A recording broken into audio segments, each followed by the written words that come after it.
You think you're choosing what to watch, what to read, what to scroll past.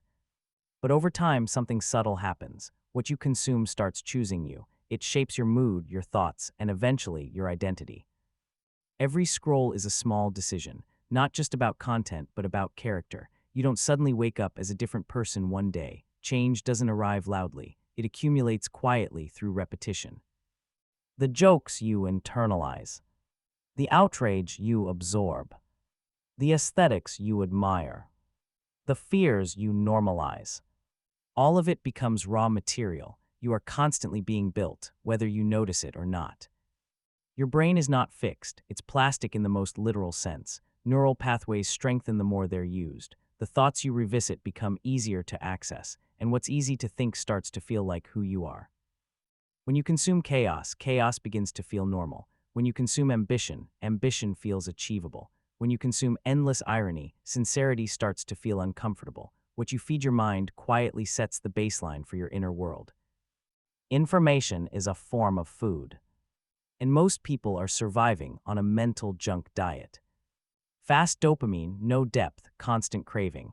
It feels good in the moment, but it leaves you restless and unfocused. That's why people don't rise to their goals. They slowly sink to the level of their inputs. Look closely at your algorithm. It's not random. It's a mirror you trained. It doesn't guess who you are. It learns from what you repeatedly give your attention to. The dangerous part is how passive it feels. You think nothing is happening because you're just watching, but passive exposure creates active beliefs, slowly, silently, without permission. Your taste shapes your thoughts. Your thoughts shape your standards. Your standards shape your decisions. And your decisions shape your life. Most identities aren't chosen deliberately. They're built late at night, half aware, through whatever was easiest to consume.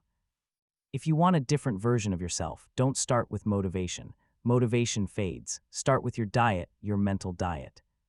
Be intentional about what enters your mind. Protect it like your future depends on it, because it does. You are not defined by what you say you value.